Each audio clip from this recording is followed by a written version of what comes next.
कतिपय विषयहरू जसले चाहिँ केही व्यापक बहसको त्यसले डिमान्ड गर्छ। केही सैद्धान्तिक कुराहरू छन्, लामो छलफल बहस हुनुपर्ने विषय, जस्तो अर्को सुवर्ण संशय इकोनोमिक सिरिजको अर्को एउटा नेक्स्ट यदि हामीले भनेअनुसारको प्लान भयो भने केही बाहिरका पाहुनाहरू पनि हामी बोलाउने कोसिस गरिरहेका छौँ। यस्ता केही विषयहरू हुन्छन् जुन विषयलाई हामी त्यसरी छान्छौँ। र अर्को थर्ड चाहिँ हामी यसो छलफल गरिरहेका छौँ, जसमा चाहिँ यहाँ छलफल पनि गर्ने र त्यसमा केही नयाँ पुस्ताको साथीहरू पनि जोड्ने, केही फेलोसिप पनि जोड्ने र आर्थिक विषयहरूको सन्दर्भमा चाहिँ खास गरी नयाँ नयाँ ज्ञानहरू चाहिँ कम्तीमा चाहिँ पार्टीभित्र पनि आओस्, पार्टीभित्र बहस पनि होस्, छलफल पनि होस्। त्यो तत्कालकै प्रेसिङ इस्युहरू नहुन पनि सक्छ। यसरी केही तीनटा क्याटेगोरीमा राखेर हामी यसभित्रमा विषयवस्तुहरू छान्दै जाने, छलफल गर्दै जाने भन्ने हाम्रो आफ्नो तयारी छ। त्यही अन्तर्गत आज हामीले पुँजी बजारका सन्दर्भमा केही छलफल, अहिले नेपालको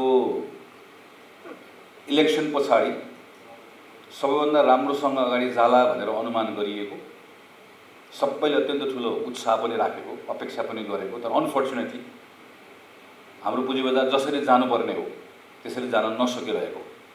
त्यसका कारणहरू के होलान्, त्यसका अप्ठ्याराहरू के होलान्, तत्काल सुधारका कुराहरू के हुन सक्छन् होला, जुन कुराहरूलाई हामीहरू अहिले राज्यको एउटा जिम्मेवारीमा छौँ, प्रतिपक्षको जिम्मेवारीमा छौँ, पार्लियामेन्टमा हाम्रा केही जिम्मेवारीहरू छन्।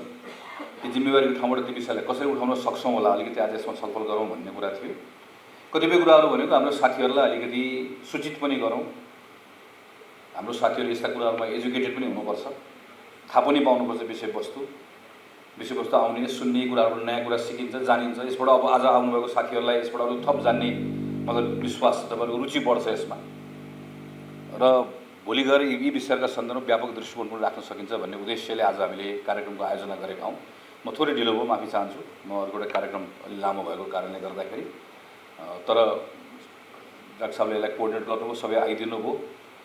के मान्यज्यूहरू यहाँ हुनुहुन्छ, उहाँहरूको मार्फतबाट पनि विषय हाम्रो पार्लियामेन्टमा जान्छ र यसलाई हामीले अर्को चाहिँ आज जति पनि प्रेजेन्टेसनहरू भएको छ यसलाई हाम्रो टिम छ, टिमले यसलाई कम्पाइल गर्छ र यसबाट चाहिँ टेक अवेहरू जे कुराहरू हुन्, जुन हाम्रो सांसदहरूले थाहा पाउनुपर्ने कुराहरू छ, अरू साथीहरू थाहा पाउनुपर्ने कुरा छ, त्यो सानो रिपोर्ट तयार हुन्छ र हामी साथीहरूलाई उहाँहरूलाई पठाउने गर्छौँ।